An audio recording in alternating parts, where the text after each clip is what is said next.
నేటి 6వ శ్లోకం.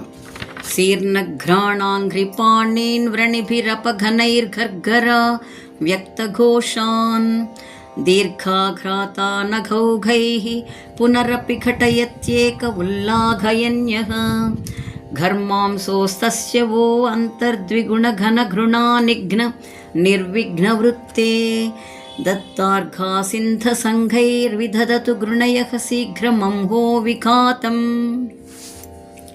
మయూర మహాకవి కుష్ఠురోగ పీడితుడై సూర్యదేవుని 100 శ్లోకములలో స్తుతించి రోగ విముక్తుడైనాడని ప్రతీతి.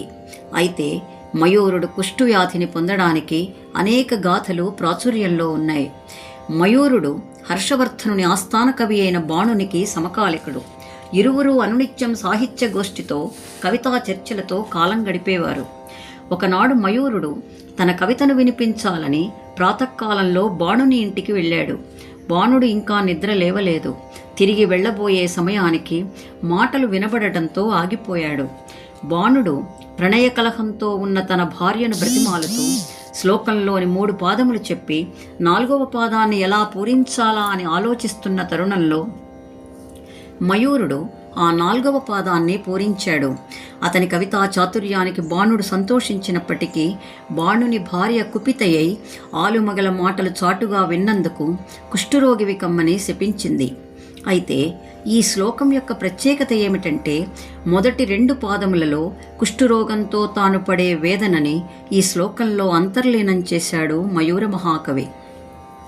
శీర్ణఘ్రాణాంఘ్రిపాణీన్ వ్రణిభిరపఘనైర్ఘర్ఘరా వ్యక్తఘోషాన్ దీర్ఘాఘ్రాతా నఘౌఘైః పునరపి ఘటయత్యేక ఉల్లాఘయన్యః. శీర్ణ అనగా సన్ననైన అని అర్థం. ఇక్కడ బలహీనమై శక్తిహీనములైనటువంటి ఘ్రాణ అంఘ్రి పాణీన్ అనగా నాసిక, కాళ్ళు, చేతులు అని అర్థం. నాసిక, కాళ్ళు, చేతులు అంటూ ఈ అవయవములను ప్రస్తావిస్తూ ముందుగా నాసికను ప్రస్తావించటంలోని అంతరార్థం ఏమిటంటే కుష్ఠువ్యాధి తీవ్రస్థాయిలో ఉన్నప్పుడు ఆ క్రిమి కాలి చేతి వ్రేళ్లను పూర్తిగా తినివేయడమే కాక నాసిక దగ్గర ఉన్నటువంటి మెత్తని కండని తినివేసి వికృత రూపాన్ని కలిగిస్తుంది. వ్రణిభిహి అనగా పుండ్లతో నిండి ఆ వ్రణముల నుండి రక్తం కారుతూ ఈగలు ముసురుతున్నటువంటి అపఘనై వికలములై శిథిలమై వికృతములైన అవయవములతో ఘర్ఘర గరగరమనే గురక వంటి శబ్దంతో అంటూ అవ్యక్త ఘోషాన్ అస్పష్టమైన పదములతో అనగా కంఠము నుండి స్పష్టత లేని మూలుగుతో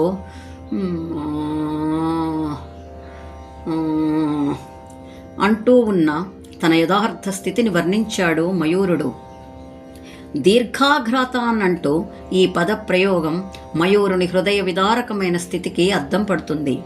దీర్ఘ అనగా క్రానిక్, దీర్ఘకాలము నుండి రోగపీడితుడై, ఆఘ్రాతము అనగా వాసన చూడటం అనే అర్థం కాకుండా స్పృశించబడినటువంటి అనే అర్థం కూడా ఉన్నది. మృత్యుదేవత చేత మాటి మాటికి స్పృశించబడుతున్నట్లుగా మరణం అంచుల వరకు వెళ్ళినప్పటికీ మరణము రాక మరణయాతన పడుతున్న తన దీన స్థితిని దీర్ఘాఘ్రాతాన్ అనే అద్భుతమైన పదబంధంతో సూచించాడు మయూరుడు. అయితే ఇటువంటి భయంకరమైన రోగం సంక్రమించటానికి కారణం అఘౌఘైః, అఘ అనగా పాపములు, ఓఘై అనగా ప్రవాహము అని అర్థం. జన్మ జన్మాంతరములలో చేసుకున్న మహాపాప సమూహముల ఫలంగా గాని ఆ వ్యాధి సంక్రమించదు. అయినప్పటికీ పునరపి తిరిగి మరల ఘటయత్ వికలమై శిథిలమైన ఆ అవయవములన్నింటినీ సంఘటితపరచి ఏక ఆ సూర్యదేవుడు ఒక్కడే ఉల్లాఘయన్ మరల శక్తిని పరిపుష్టిని కలిగించి ఆరోగ్యవంతునిగా ఉత్సాహవంతునిగా చేయగలిగేవి యహ ఆ సూర్యదేవుని యొక్క సూర్యకిరణములే అని నిస్సందేహంగా భావిస్తున్నాడు మయూరుడు. పూర్వజన్మ సంచితాలుగా ప్రారబ్ధ కర్మ ఫలాలను రోగరూపంలో అనుభవిస్తూ వికలమైన అవయవములతో బాధతో మూలుగుతున్న ప్రాణికోటిపై అపారమైన అనురాగంతో పట్టరాని దయతో పరుగు పరుగున వస్తున్నాడు సూర్యదేవుడు. ఆయన దయ ఎటువంటిదో తరువాత పాదంలో వివరిస్తున్నాడు మయూర మహాకవి. ఘర్మాంశోస్తస్య వో అంతర్ద్విగుణ ఘన ఘృణ నిఘ్న నిర్విఘ్న వృత్తే. అంతః అనగా మనస్సులో, నిఘ్న ఇదొక అద్భుతమైనటువంటి సంస్కృత శబ్దం.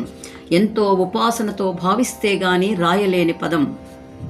నిఘ్న అనగా లోబడటం, వశమై లేదా విధేయుడై ఉండడం. ఆ సూర్యదేవుడు తన మనస్సునందు దేనికి విధేయుడై ఉన్నాడంటే ద్విగుణ రెట్టింపైనటువంటి, ఘన గొప్పదైన, ఘృణ దయకు వశమై ఉన్నాడట.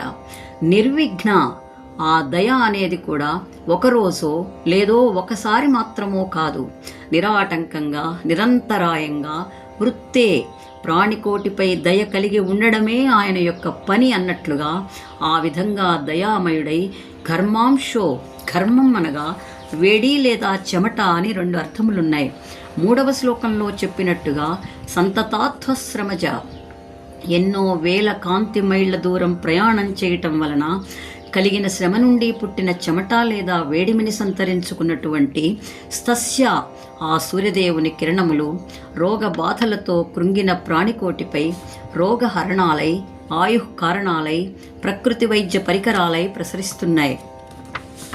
దత్తార్ఘా సిద్ధ సంఘైర్విదధతు ఘృణయః శీఘ్రమంహో విఘాతం.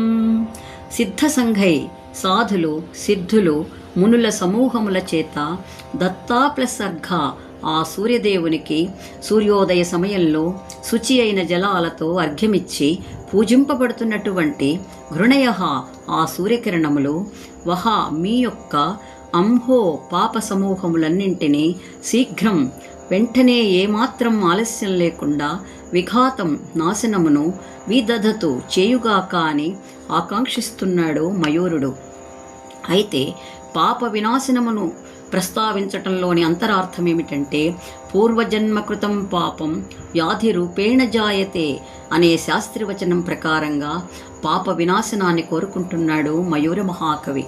పూర్వజన్మ సంగీతాలుగా ప్రారబ్ధ కర్మ ఫలాలు అనుభవిస్తూ శారీరక మానసిక రోగాలతో, అనారోగ్యంతో, వికలమైన అవయవాలతో దీర్ఘకాలంగా బాధపడుతున్న ఈ ప్రాణికోటిపై అపారమైన అనురాగంతో వస్తున్న ఆ జగద్బాంధవుడైన ఆ సూర్యదేవుని సిద్ధులు, మునులు సైతం అర్చిస్తున్నారు. ప్రణమిల్లుతూ అడుగడుగునా హస్తాలు జోడించి వైద్యో నారాయణో హరిహి అంటూ ఆ సూర్యదేవుని కీర్తిస్తున్నారు. అటువంటి ఆ బాలభానుని ఆరోగ్య భాస్కర కిరణాలు మీ పాపములన్నింటినీ నశింపచేయుగాక అని ఆకాంక్షిస్తున్నాడు మయూర మహాకవి. ఈ శ్లోకానికి జంఝాల వారి అనువాదం. వికలాంగములు గల్గి వికృత ధ్వనియునర్చు వ్యాధి పీడితులైన వారిపైన శుష్కగాత్రము గల్గి శోణితముల నొల్కు బహురోగముల కృంగు ప్రజలపైన దీనాతి దీనులై దినవెచ్చములు లేని గర్భదరిద్ర వర్గంబుపైన ఉదయకాలంబునందర్ఘ్యంబుతో నుతులను సంగు సిద్ధ సంఘంబుపైన అమిత కారుణ్యము వహించి అంశుమాలి రోగహరణ ధన్వంతరీ యోగమూని హర్షవర్ధన కిరణాలు వంపినాడు అనుజ పల్కుమా వేగము స్వాగతం. స్వస్తి.